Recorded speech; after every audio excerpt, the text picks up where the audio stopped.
With colorful rhetoric about dotids and nuclear buttons, North Korean propaganda is attracting attention around the world. Outside observers can now easily access some of this propaganda by visiting regime-sponsored websites. These have, in turn, spawned foreign feeds like the excellent KCNA Watch media aggregator and satirical sites such as Kim Jong-un Looking at Things. However, there's another side to North Korean political messaging, one directed at the domestic population. Difficult to access and written in a highly stylized, dogmatic prose, North Korea's domestic propaganda is not only largely ignored abroad, but it's also difficult for even South Koreans to understand. It includes state-sponsored Chosun Central TV broadcasts, state-produced films, and revolutionary operas and ballads. But one of the more illuminating forms of internal propaganda is the regime's state-produced fiction. Published in monthly literary journals, these stories are distributed by the ruling Korean Workers' Party to select schools and offices around the country. In an effort to make this internal propaganda more accessible to non-Koreans, I have been translating and blogging about selected works of North Korean fiction as part of my research on North Korean cultural politics. These stories can offer outsiders revealing insights into the regime's shifting concerns and priorities, which include a recent campaign to reinforce the legitimacy of their young leader, Kim Jong-un. Penning tales for the regime. No other autocratic regime today has such a well-developed stable of artists and writers producing works aligned with the party's ideological needs.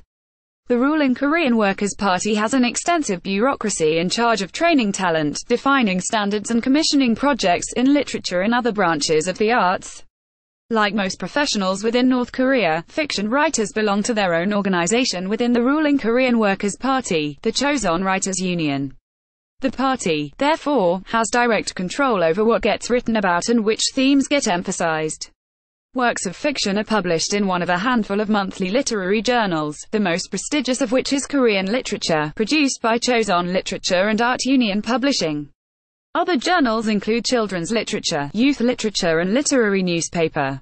A North Korean propaganda image proclaims let's establish the habit of reading all over the country. Tatiana Gabrusenko within the Chosun Writers Union. The most elite authors comprise the April 15th Literary Production Unit. This group has produced all the major works dramatizing the personal histories of the leaders, including the Immortal History Pulmyeolui Yoksa and Immortal Leadership Pulmyeolui Hyangju series, which constructed the official hagiography of Kim Il-sung and Kim Jong-il, respectively. The list of authorship of new fiction about Kim Jong-un reveals many well-known names from these series, including Kim Sam-bok, Bak Bo-hum and Chung Ki-jong. Chung, one of North Korea's most well-known contemporary authors, passed away in 2016, but not before penning the short story Sky, Earth and Sea, which details Kim Jong-un's role in the NHA and Gwang Myeong-song satellite launches. Since consumer demands and preferences are irrelevant to the creation of North Korean fiction, it cannot be evaluated as a reflection of the average North Korean's underlying social anxieties, which is how a cultural anthropologist might study literature. Through interviews with North Korean defectors living in Seoul, I found that most North Koreans don't spend their leisure time reading these journals for fun. Many, however, told me that they had been exposed to these stories at some point in school. The anthropologist's loss, however, is the political scientist's gain. North Korean fiction offers a window into the ruling party's priorities that's just as informative as its official, externally directed propaganda. Reading between the lines, many of these stories dramatize events in the leaders' lives. Some are morality tales that showcase characters who embody certain socialist ideals. Others reflect concerns about the geopolitical landscape, and, not surprisingly, American leaders sometimes make guest appearances. Chung Ki-jong's most famous novel, Ryoksurui Taraha, depicts President Bill Clinton cowering under blankets during the 1994 nuclear crisis. Another short story from around that time, Mayhawk, tells the story of President Jimmy Carter's famous 1994 visit from the perspective of his wife Rosalind, as she meets and is smitten with the great leader Kim Il-sung. More recently, however, stories have centered on one subject, Kim Jong-un. Kim was formally designated as successor in September 2010. Prior to that, his very existence had been virtually unknown to the general public within the country.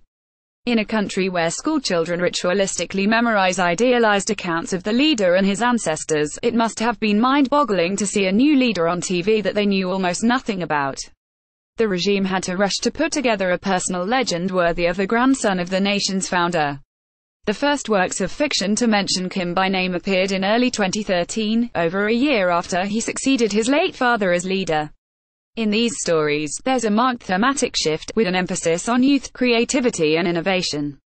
For example, the 2017 short story Blossoming Dreams, by Kim Il-soo, depicts the young leader as a talent scout of sorts. He finds gifted young artists and architects and encourages them to participate more fully in various national construction projects. At one point, he pontificates to one of his advisors about the value of youthful thinking. Our future as a socialist nation of culture will not be built by architects and experts alone. It will require all our citizens to become gardeners and creators, adorning our country with beauty. And it is the young generation that must stand up to bring about this bright future. Lately, I hear the saying everything's getting younger, but isn't that wonderful, this era is young, and our people are getting younger. References to new luxuries and recreational facilities are another notable feature of recent stories. Since Kim became supreme leader, he has poured resources into developing Western-style amusements such as water parks and ski resorts. Kim Jong-un takes a ride at the Rungga People's Pleasure Ground. The amusement park is featured in the short story Blossoming Dreams. App Photo, Korean Central News Agency via Korean News Service. One such site, the Rungga People's Pleasure Ground, attracted international media attention after Kim Jong-un toured the facility in 2012 on his first official photo op with his new wife. An ode to the Rungga Park appeared in literary newspaper in October 2012, celebrating it as the creation of heaven and earth following the leader's path. In Blossoming Dreams, Kim Jong-un's faithful Minister of Architecture recalls how the young leader suffered in the summer heat and fierce winds when touring the site of the soon-to-be-open theme park. A similar prestige project is the new Changjon Street complex in Pyongyang, which features gleaming, high-rise apartment buildings and sports facilities.